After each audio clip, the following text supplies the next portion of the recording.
Brother Hood. Assalamu alaikum rahmatullahi barakatuh. Bismillahir Rahmanir Rahim. Alhamdulillahi Rabbil Alameen. Sister Yasmin, can you see the screen? Yes, we can see it. Yeah, definitely. So one of my dear friends, Brother Awais Sheikh, asked me to talk to the youth group today just about civil rights, resistance, conversion, just in light of my history as an African-American Muslim in this country, as well as my family's history going through the civil rights movement. And so I just wanted to share a story about two people who are beloved to myself, my father and my mother, and just how the story of their life interweaves between resistance, between civil rights, and as well as the impact of Islam through all of that. So that's what I would like to share, and hopefully we'll have a few minutes for some Q&A or some discussion just about the history of African American Muslims in the U.S. So.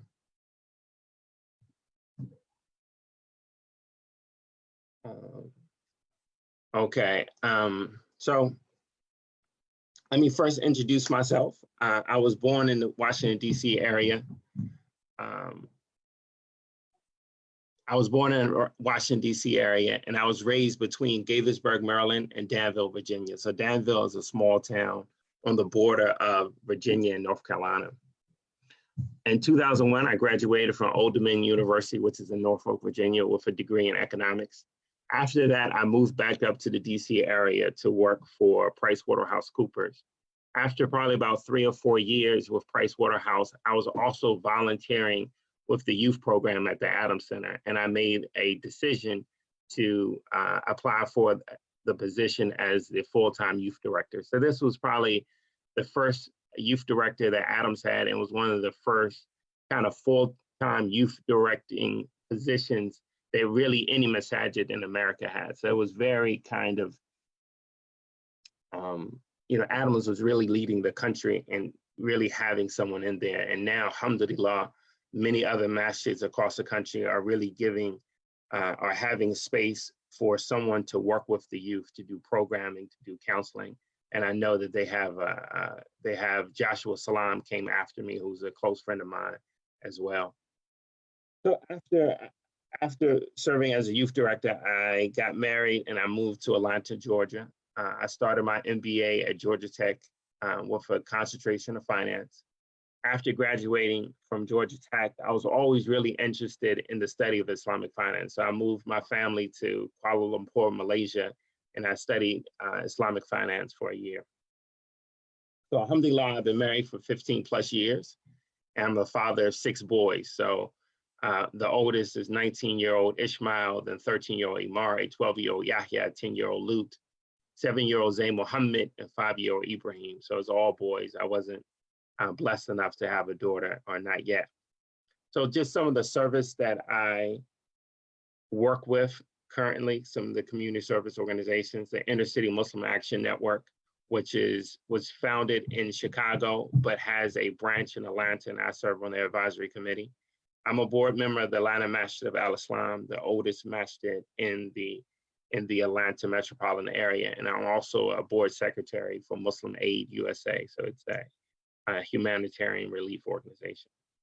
During the day, I'm an associate director of consumer capital finance at AT&T. So that's what I do. But I really want to kind of transition now to more of the story of two people that are really close to me. And, I want to tell you a story about Lut Abdulaziz Williams. Lut was actually born Carl Edgar Williams in Danville, Virginia, which is a small town in Virginia. My grandmother, his mother, Ida Mackey Williams, was a school teacher. She actually taught in like a 2-room school. And at this time, America was still segregated. So she taught all African-American, all Black kids in school. My grandfather was a civil rights attorney.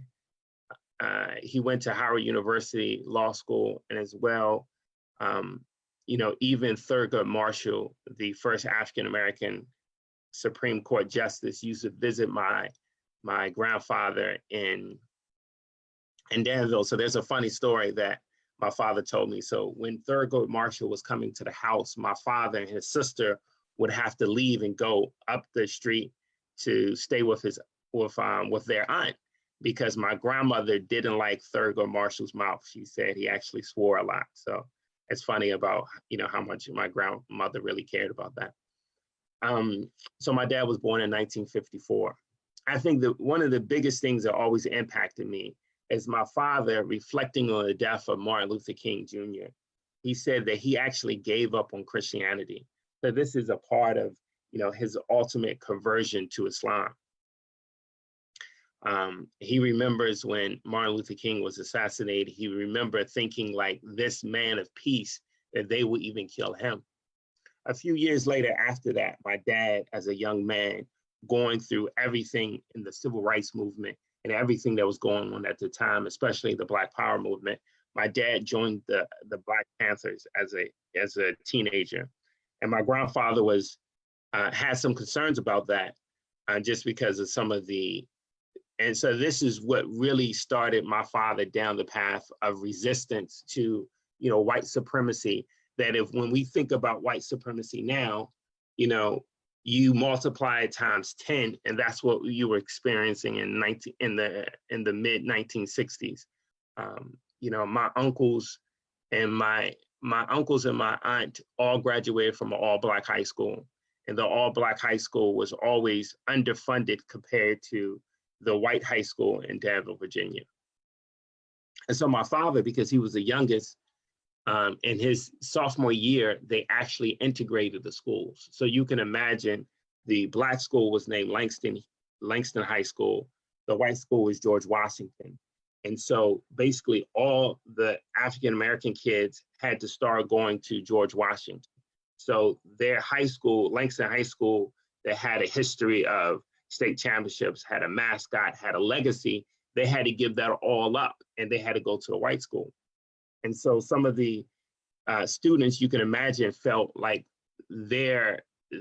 who they were was being lost. And so my father was one of the young leaders who actually led a walkout of the school. And so all the Black students walked out. They refused to go back to class. And as it so happened, they were able to negotiate where they actually blended the two schools. So they actually came with a new mascot for the school, a new charter for the school. So, you can see my father starting his aspects of resistance. So in 1974, my father went to the Mecca.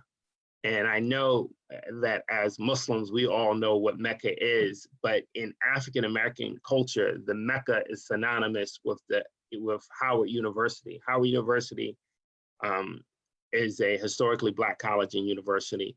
And when we say that, that means that when my father was growing up, he couldn't go to UVA. He couldn't go to University of Maryland. He couldn't go to Towson.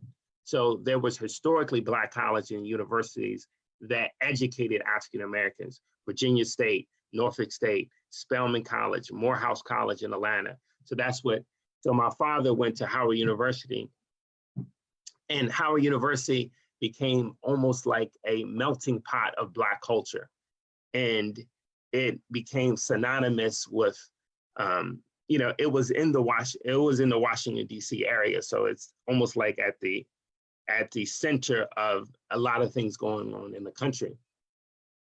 And just a note about Howard University. So Howard University, my family has the second most alumni from Howard University for any family. That my great-grandfather, after he got out of slavery, the family decided to buy a house because in Danville, Virginia, there was no high school for American Negroes or for African Americans or Blacks. And so they bought a house in DC to go to the Black high school, which was Dunbar.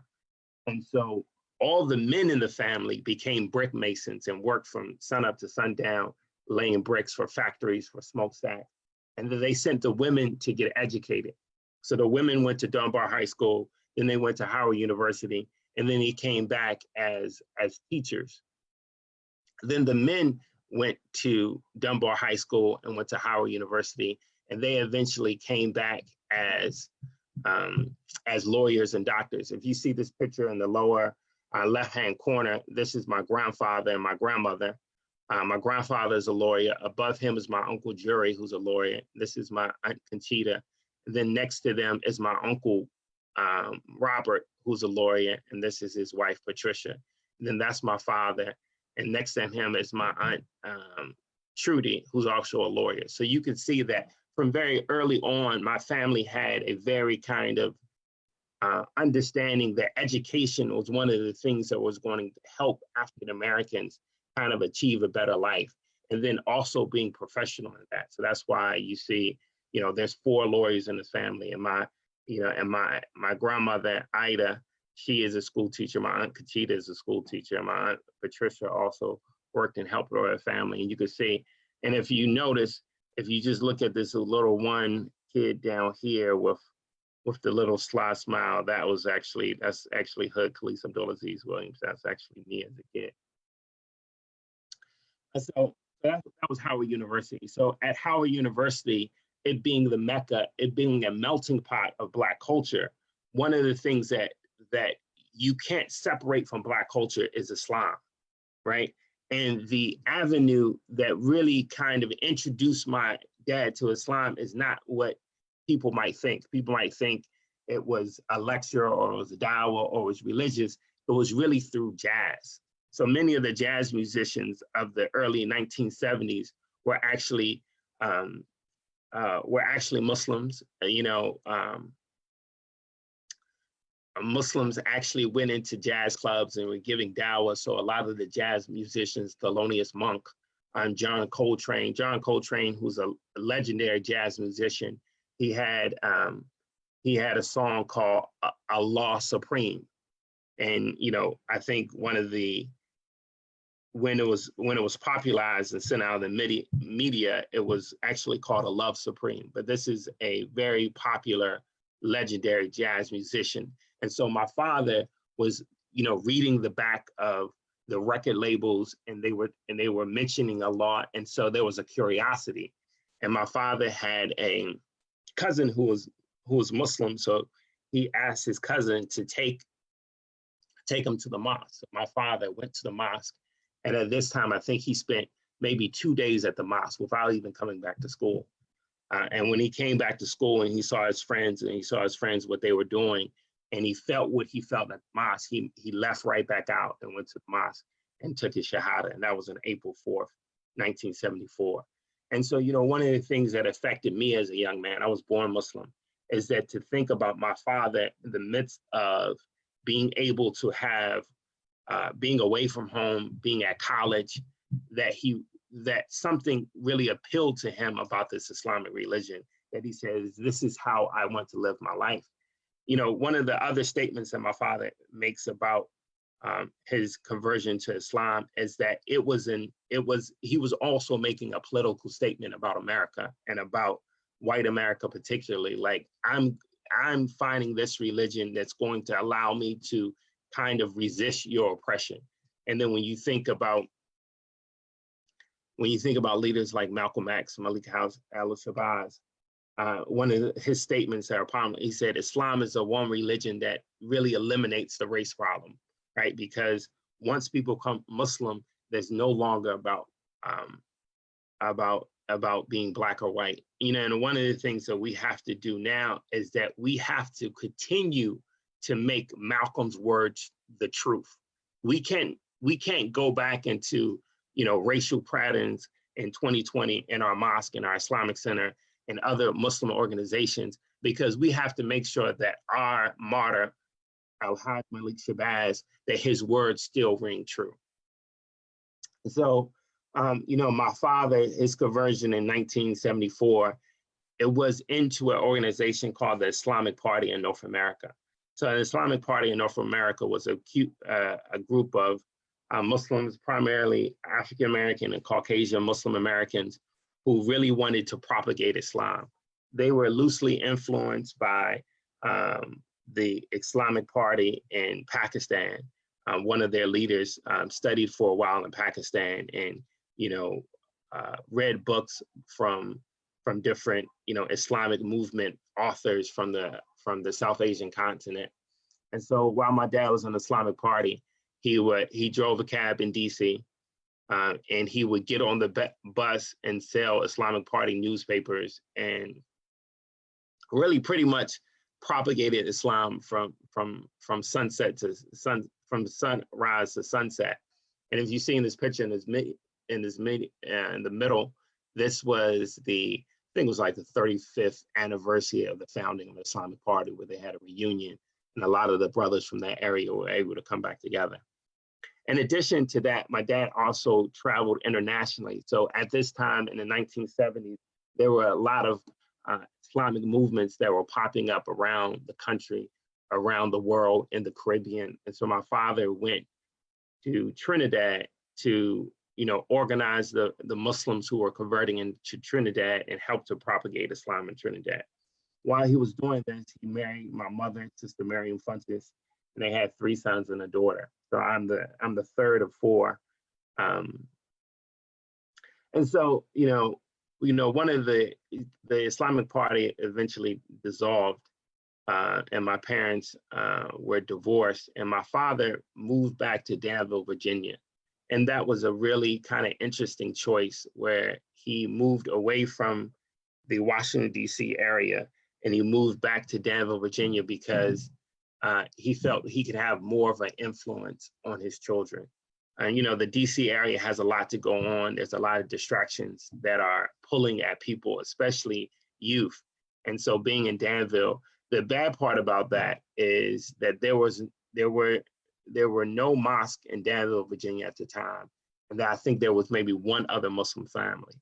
And so I was raised really by my father, really instilling Islam in the home. We didn't have a masjid where we can go and have iftar and have classes, but my father would give us halaqas and discussions after Fajr. Much to our chagrin, we would stay up and we would read the Quran together as a family. We would study traditions of our Prophet Muhammad sallallahu alaihi wasallam as a family, and he did his best to raise us. Now my father is an imam in Greensboro and Winston-Salem. He's also a journalist, where he focuses on reporting on historically Black colleges and universities and their sports programs. Because one of the things is that for my people of my father's generation, they couldn't go to the Dukes and UNCs of the world. So basically, they still followed their team. So they went to Howard, they went to Morehouse, they went to Virginia State, they went to Norfolk State, they went to Hampton University. So there's a very kind of big niche market that just really wants to know about how these schools are doing in their sports programs. So my father caters to that, and he writes a page of sports about historically Black colleges and universities, and he sends it to Black newspapers. He's been doing this. When he got the idea for this, literally, we were in a car probably 25 years ago. We were in a car driving from Danville to Washington, D.C., and he tapped me, said, "Hey, wake up." And he had me transcribe his notes. And from there, he built his business that he's been working. He also does radio and television sometimes, producing Black college football games. But his real passion is just propagating Islam. Like, Islam really changed his life. And it started as a political statement, but now it's so spiritual. And my father is someone that we all look to in our family as a spiritual resource to remind us about who we are as Muslims, remind us of our obligation to Allah subhanahu wa ta'ala, and to remind us of how we should love and emulate the Prophet Muhammad sallallahu alaihi wasallam. So that's Lute Abdulaziz Williams. The second one, and so it's Father's Day, so I let my dad go first, but usually, we let women first. But the second one is really someone who's equally dear to me, Miriam Nell Funches. And this is my Umi, this is my mom. So my mom was born in Monticello, Mississippi. So Monticello is a small town in Mississippi that actually has one stoplight. And then so the story, Mississippi is, an interesting place. So the story is that my grandfather, when my mother was a young girl, he was killed by 2 white men who had a hunting accident. So they were never charged. They were never brought to bear for taking a man's life, a father. I think he had 7 or 8 children.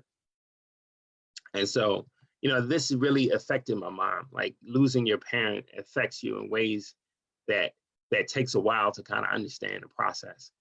But she grew up in Monticello, Mississippi, in the Delta. My mother matriculated to another HBCU, Jackson State, which is the capital of Mississippi. And as a student at JSU, she started studying her African roots. And she's learning about how her African roots were interwoven with the Islamic religion, but not with the Christian religion that they were taught when they were brought over as slaves. But really, Islam was one of the native religions for the Africans who were brought over as slaves. So as she became more and more kind of introduced to Islam, she decided that she wanted to become a Muslim. And I think in Jackson, Mississippi, there wasn't as many opportunities to really interface with Muslims. So after graduating from Jackson State, my mother headed to the Mecca, to Howard University, which always has a special place in my heart. Both my parents went there. They met there. And my mom was studying, getting a master's in social work at Howard University. And she called up the masjid on Park Road. It was the Islamic Party of North America's masjid. And she said, can you send someone here to tell me about Islam? And so 2 brothers went out to talk to her about Islam, and she became Islam. And the next day, she started wearing a hijab. And at that time, she also wore a face veil. So there's actually this funny story. I'll get back to the story later. So that was in 1974. In 1975, she marries Luke Williams, and she really started her service in the Muslim community. Either the men had a particular responsibilities in the Islamic Party, and the women had other responsibilities. So this is what started her service, because the people in the Islamic Party, it wasn't just that you become a Muslim, is that you were really trying to, interject change in American society. So the brothers as well as the sisters were really on board 100%. The statement where it says, my life and my death, my sacrifice is all for Islam, that was their motto when they were in the Islamic Party. And so my mom and my dad, they had, my older brother, Issa, my sisters, Angie Bill, myself, and my younger brother, Akil. So there's an interesting story. So when they first had my older brother, my dad wanted to name him Hud, like Prophet Hood. And my mother was like, she wasn't familiar with the Prophet Hood at the time. And she was like, no, I don't want to name my son Hood. And then my dad started talking to her about Prophet Hood, about the Surah and the Quran. She was like saying, we'll name our second son Hood. So they named their first son Isa, which, her name was Mary, Isa means Jesus. So that's how that worked. My mother was an amazing sister. She was instrumental in starting several organizations in the DC area: Islamic Americans of God Foundation, Muslimat and Nisa, the Women's Shelter in Baltimore. Sister Asma was a close friend of my mom. Her own organization, Muslim Intercommunity Network. One of the things that she did is that she would collect food, whether it's for Thanksgiving or any holidays in America, and she would save this, and she would actually literally distribute it to every masjid in the Maryland, DC, and Virginia area. I remember coming home from college, coming into my mom's living room, and there's just boxes of cabbage, cucumbers, and lettuce, and I was like, Mom, what's all this for? And she was like, oh, we're gonna give it away to the Muslims. And then also she would collect toys so that that every masjid had toys to give away for Eid al-Fitr and Eid al-Adha. So she would collect these. In other areas, she worked for Islamic Center of Maryland, ICM in Gaithersburg, and their social services initiatives. a social service institute of North America. She was actively involved with that with Sister Anissa Nadir. And so she was really a person who embodied that person, embodied, the Islamic kind of direction to be of service to your community and to be of service to humanity, as well as sacrificing. And a lot of that. Around the same time, my mother got her doctorate in pastoral care counseling, and she became a pastoral counselor at Johns Hopkins Hospital in Baltimore, as well as she did another course at the GSIS out in Leesburg, a School of Islamic Social Sciences. And so she was really trying to be impactful in the community. And one of the things is that the Washington Times did an article on her. If you see it down here, Saturday, it says, "Charity's daily duty for a Muslim." You can see my mother interacting in different charitable endeavors. So mashallah, Sister Miriam, my mother, my Ummi, she passed away in January 2007. She had a beautiful janazah. Imam Majid is the one person I called when I found out that she passed, and just having him to kind of comfort our family was really important for me. I remember he was really surprised. My mother wasn't particularly ill, but inna lillahi wa inna ilayhi raji'un. And so, throughout everything that my mother did, there was always an undertone of just, how race played a part of even her service as an African-American woman, as a Black woman, being a part of very diverse masjids, and really kind of getting access to community. And she was, the reality is that more often than not, our masjids are very segregated places. That the masjid is, maybe predominantly Arab or South Asian or African American or Indonesian, so on and so forth. But one of the things my mother taught me, my mother never had a problem going through masjids. It was because they were all Muslims and they were all her brothers and they were all her sisters. And so one of the things for me is that as an African American, I never feel estranged at a masjid. I don't care if the majority of people are Arab or South Asian or Malaysian, that because they're Muslim, I identify with them because I identify with my Muslim identity more so than any other identity. But my mother is the one who really instilled that into me, because I saw her interact and move within various different masajids and communities where the people didn't look like her, whether it was Islamic Education Center, which was primarily Iranian in Bethesda, Maryland, or Masjid Muhammad was primarily African-American in Washington, D.C., or the Adams Center. One of the things, many people, I worked at the Adams, I worked at the Adams for 2 years, and then I left Adams, and then she passed away. And then people I worked with, they came to tell me after she passed away, they were like, "I didn't know Miriam Funches was your mom," right? And even though we worked together, and my mom was the first one to tell me to go to Adams. When I moved back to the Washington, D.C. area, she said, "Hood, you will probably like Adams." And so she was right. Some of my most closest friends were from that time. And so that's my Ummi.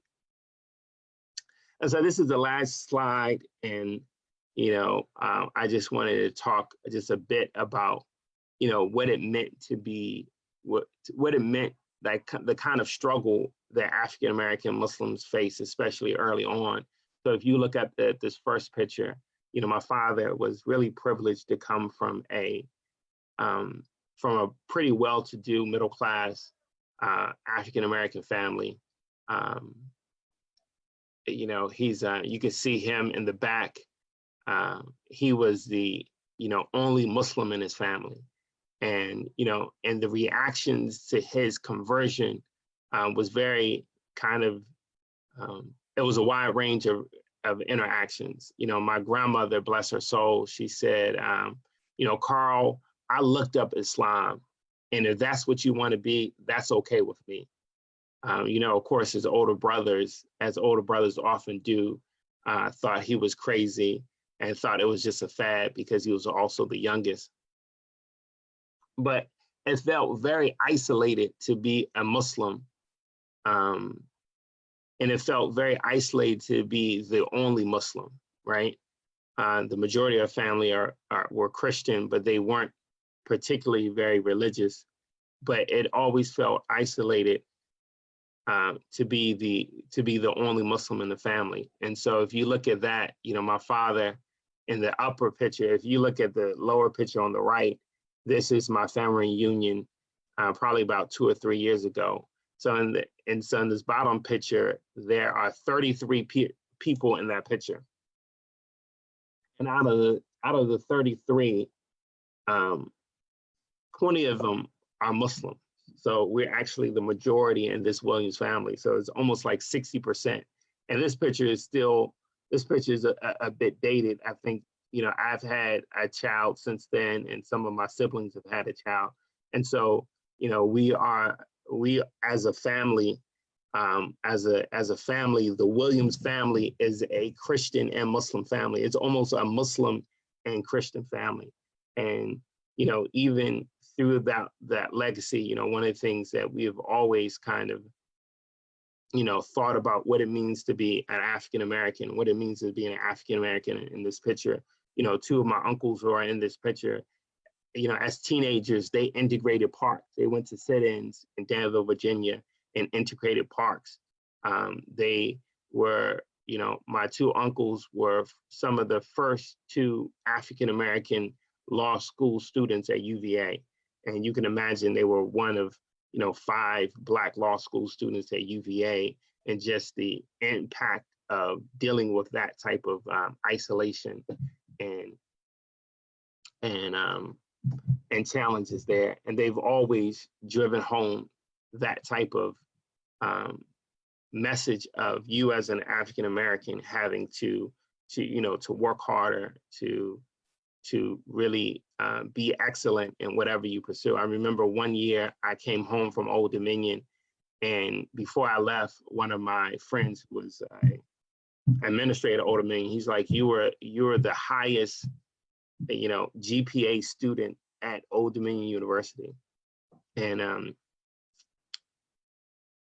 I remember telling my aunt Kachita that. She was like, Hood, that isn't interesting. I'm not interested until you're the highest of any student, not just of African American students. So always really driving us to be excellent. And that pretty much my family. And so from my father being the only Muslim to now being their family being majority Muslim is really how, you know, Allah has kind of delivered him. So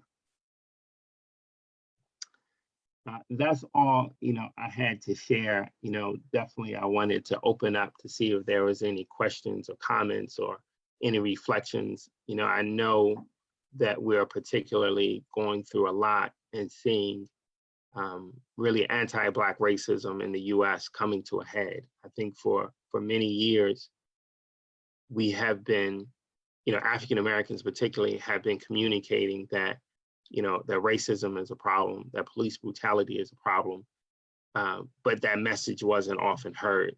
And so I'm grateful that it feels like that message is being heard, and it's not just African Americans who are saying it now. It's Caucasian Americans, white Americans, brown, Latino, South Asian, everyone's kind of coming together and, you know, and recognizing what African Americans have had to go through, right? You know, one of the things when I see these Confederate monuments being pulled down right up the street from my house, literally maybe 5 or 6 blocks from my house, Danville, Virginia was the last capital of the Confederacy.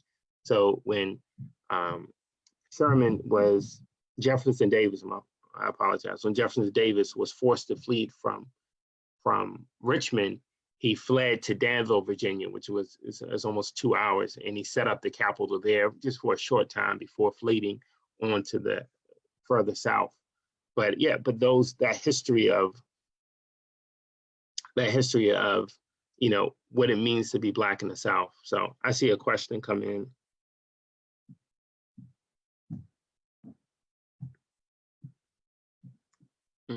Can you talk about a bit about the African-American community coming to Islam in general, maybe specific incidents or actions your parents took during the civil rights movement? You know, and that's a great question. You know, one of the things is that, you know, how people come to Islam is often very organic than we think, right? We think like people go out and they, you know, we pass people out a pamphlet or hearing about Islam, but you know, in many ways is much more organic. You know, one of the major ways that Islam came to African Americans in the mass was through the Nation of Islam, and there were other quasi type of Islamic movements at the time.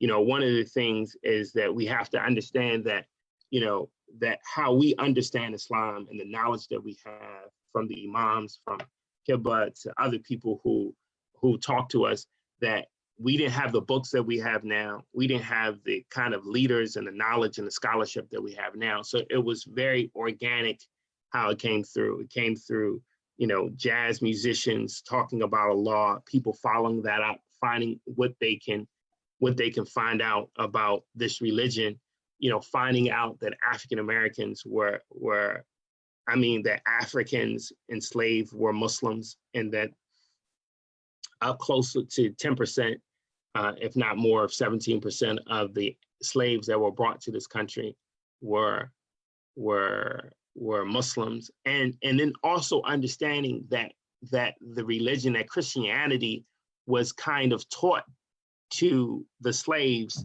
to kind of pacify them, right? And the Christianity was taught to the slaves to pacify them so that they would, you know, accept slavery. You know, one of the things I think was the most kind of dubious thing that was done to Blacks is that you gave these African slaves a picture of God who looked like their slave master, right? That, you know, we know that we don't do images of the divine in our religion in Islam, but the Christianity gave a picture of Jesus that is impossible to believe based on where Jesus was born and where he lived in Bethlehem. But he had blonde hair and blue eyes, just like the slave master. So when you have to worship to a God that looks like your slave master, that is very kind of intellectually or spiritually dishonest to kind of say that this is part of the reason why we're subjugating you to this, because God looks like us. So yeah, so that was, and then also in the civil rights, you know, I think, so two things, like when you think about the civil rights and you think about, and you can't separate Islam from the civil rights, and you have to understand that the Nation of Islam, Malcolm X was part of the Nation of Islam.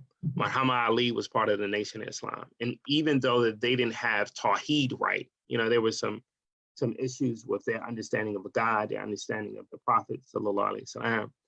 But they kind of, their rejection of America made them kind of stand up to the white supremacy in society. And so when Malcolm left the nation, Malcolm became a very kind of influential figure for many African Americans, and there's a reason many African Americans started coming to Islam. You know, one of the things that I noticed as a young man, I had many of friends who converted to the Islamic faith, African Americans as well as white Americans, as well as even South Asian Americans, and many of them became, the first book they read that made them think about the religion of Islam was actually the Autobiography of Malcolm X. The Autobiography of Malcolm X made them look at Islam as, this is Islam that, one, helps you fight racial oppression, and this is a religion that can help you transform yourself. It took Malcolm was called Satan right? That's what they called him when he was in the world, as a criminal.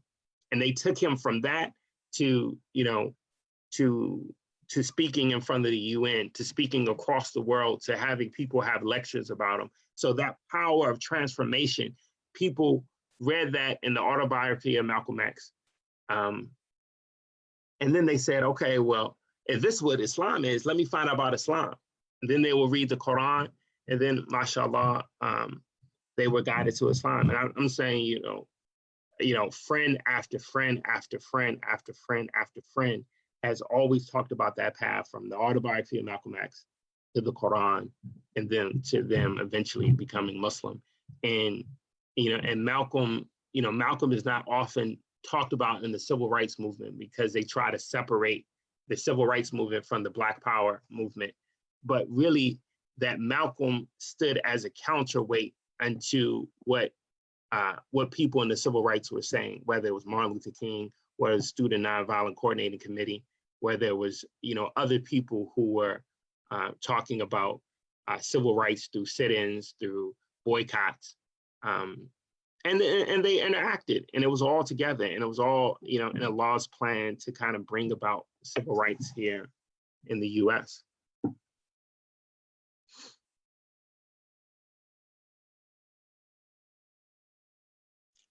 I think we have maybe time. I think, Sis Yasmin, do we have time for maybe another two questions?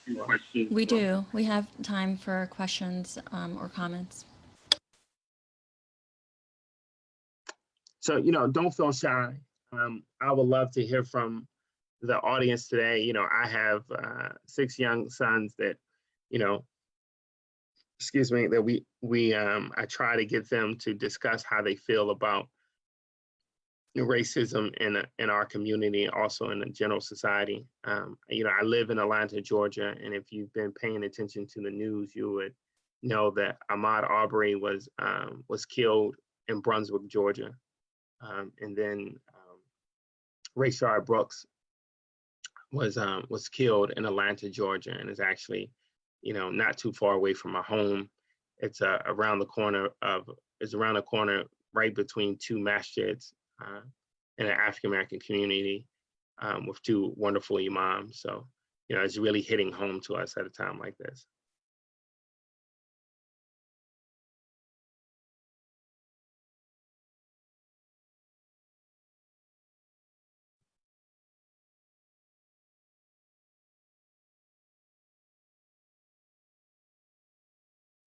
Yeah, good question.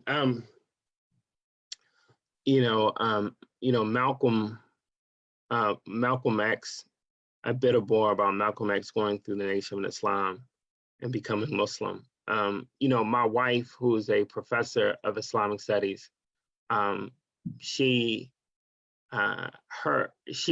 parents came through the Nation of Islam to Islam, and they have a similar story but different than my own parents, because they were, surprisingly, they were both in DC. Her father went to Howard University. Her mother, they met at a Nation bakery. But, there's very different divergent paths to Islam. But one of the things that I think was part of that is that kind of resistance to the type of racism and oppression that they felt as an African American, and finding a religion that they felt more peaceful or felt more at peace with.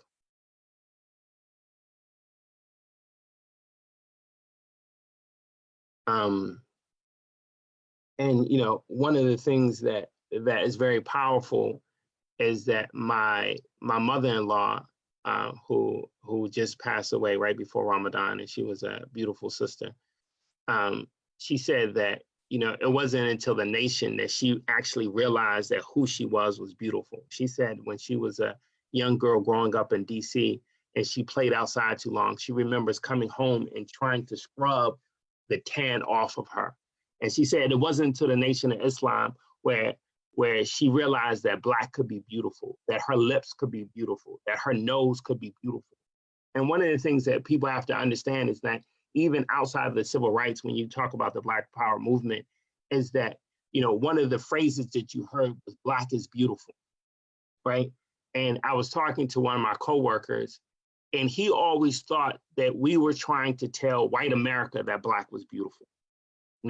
We were trying to tell ourselves that Black was beautiful, because white America told us for so long that Black is ugly, that your hair is ugly, that your nose is ugly, that your lips are ugly, that your shape of your body is ugly, right? So it was so when we talk about the civil rights movement, when we talk about Black power, there's so much you need to do in society to change, discriminating laws that didn't allow African Americans to go to school. But there was even more that you had to do with your own soul, so that you started beginning to love who you are. One of the things that helped overturn segregation is that they did a study for young Black kids, and they said, which doll is ugly? And they will put a white doll and they'll put a Black doll. And the Black kids would say that the Black doll was ugly. And this was the effects of segregation. This is the effect of having substandard housing and substandard education. And even though it was said to be separate but equal, but it was separate but unequal, right? And so this kind of subconscious that really sinks into your soul that you are less than these people over here. So from the civil rights to Black power, that part of that structure is like, how do I become to love myself, to love my skin, to love my features, right? And to not think that I have to be like the so-called white man or the white woman in order to be beautiful. So a lot of what the nation did was in direct kind of confrontation to that. So the nation said that no, Black is not ugly. Black, you're actually, in the shade of God, right? And so it was trying to do that. It was trying to go from one extreme that unfortunately went to another extreme. So Black is beautiful is a rallying cry, and it's really not just a Black thing. It's really a thing that kind of white standards of beauty have been propagated all throughout this world, right? Through colonialism, through slavery, through other transgressions. And so that people have to start loving who you are, loving where you're from, whether you're from Indonesia or Malaysia or Hyderabad or Mississippi, like loving how God made you, because we're all beautiful, right? So, there was a whole lot for us as African Americans to kind of change. And as much as we have to change racial inequality, injustice in the school system, urban inequalities, we have to change things within our own selves that we become to accept ourselves, so we become to love ourselves as a community. And so a lot of times, especially, white America didn't like that. So that's why they don't understand when you say Black Lives Matter, they say all lives matter. So you say Black is beautiful, somebody would say white is beautiful, but no one ever told white people you were ugly. Right? No one ever told white people you were disgusting. If you go back and look at the movies from 1920s, you'll see white people who are putting on blackface and acting silly or exaggerating Black features, or having this white person in blackface look like a villain, and he'll have false teeth, and so even Hollywood had a part to play in that. Just like Hollywood had a part to play in Islamophobia as who they think is the enemy. And so while we fight oppression and injustice and inequality, outwardly in our society through police brutality, through sit-ins and demonstrations, you also have to address it within yourselves. And that's really what Islam brings over anything else, right? Islam says, "I've made you into nations and tribes so that you may know one another," right? Islam, stories of, the Prophet's companions and Bilal and the story of the Prophet Muhammad sallallahu alaihi wasallam and his sermon saying that an Arab is not superior to a non-Arab, nor is a non-Arab superior to an Arab. A Black is not superior to a white, or a white not superior to a Black. Like, Islam has been that thing that has allowed, African Americans and Black Americans to kind of really settle within themselves, right? So you're no longer thinking that, these other racial groups, and to be honest, and this is to be honest, is that even for Muslims, right, that before Black Americans, it was a Black versus a white thing. But even when you come into the mosque, it was like, oh, do I exchange trying to be white with trying to be Arab, or trying to be white with trying to be Desi, right? It says, how can I even be okay with being an African-American Muslim? And it's been, and that right there, that's a struggle that is very hard, right? Because you even have African Muslims. And right, while we understand that we are part of the African diaspora, you know, I'm not African, I'm not Senegalese, I'm not Ghanaian. You know, we're altogether a different group of people, right? So that's why it's but you know, but really kind of understanding that, you know, that this was Allah's plan before I was even put in existence, before my father and my father's father was put in existence, that there was all a part of Allah subhanahu wa ta'ala's plan for us. And that, you know, even like in the story of Khidr, like you don't understand, you know, why Khidr put a hole in his boat, but the Khidr put a hole in the boat for the benefit of the poor people, right? So we don't understand why we go through what we go through, but when you have trust and faith in Allah, you understand that it's for your best interest. It's for your survival and your ability to thrive.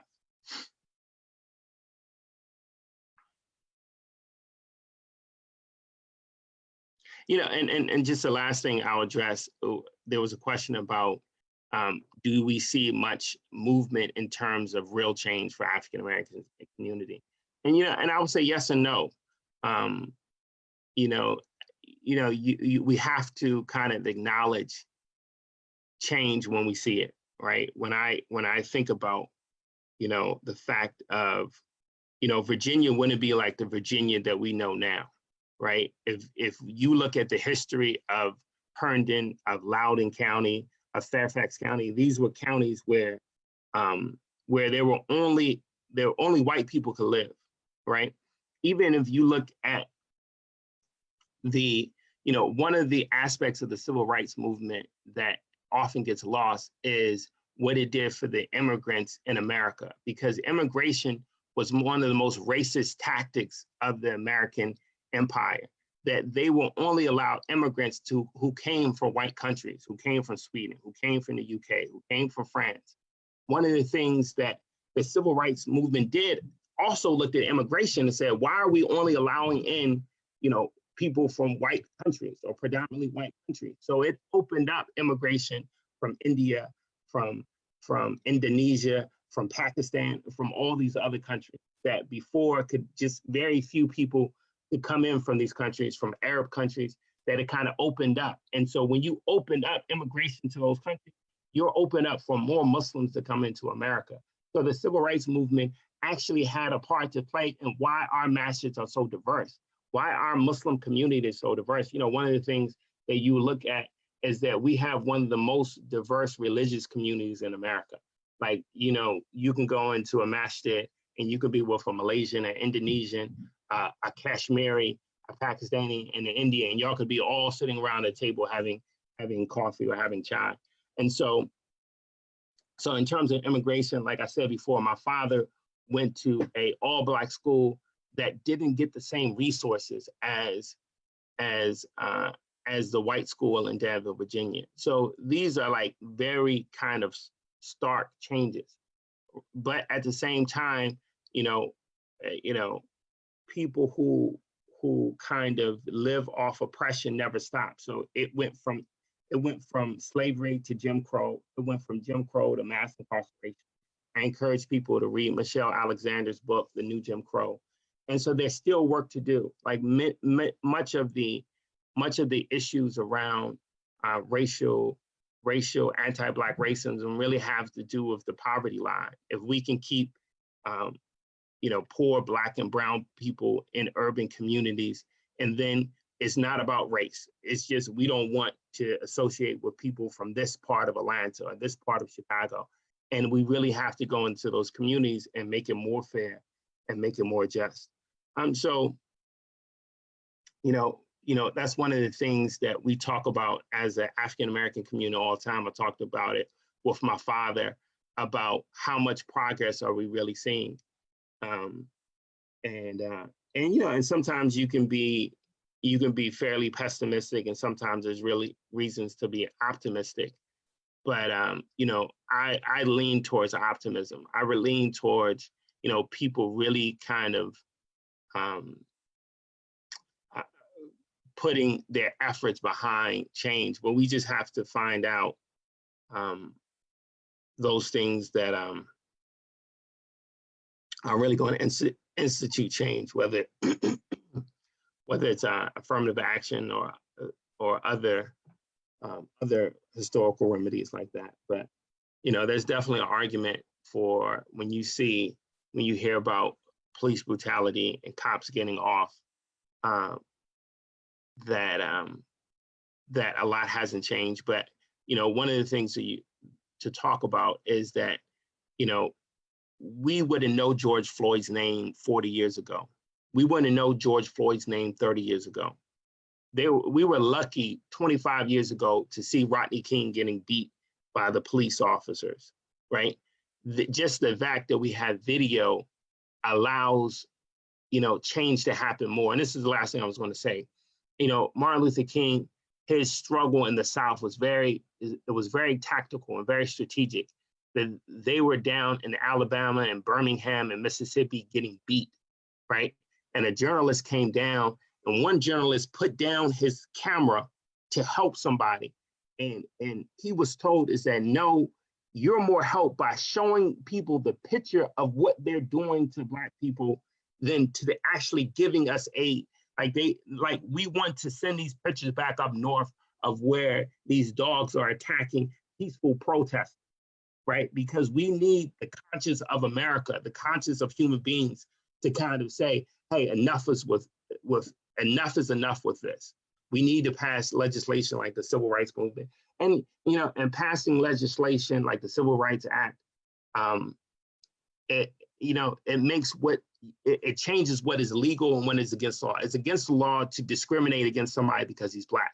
But then we also have to work to change people's hearts, right? Because that's where the discrimination really happens.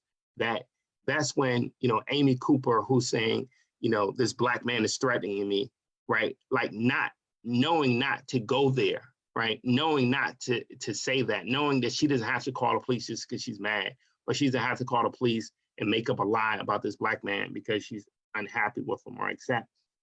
And that's a change that you can't legislate. That's a change that has to come through the heart. So like you said, I think there has been some movement, but there's a lot of work to do, and that in the legacy of my mom, and that's what we're here for. We are mountain climbers, right? So we climb one mountain of slavery, we end slavery, and then there's another mountain of Jim Crow. Then you climb that mountain, and there's another mountain. And so we're mountain climbers. So we might stop and take a rest. We might get to a plateau and kind of admire the beauty.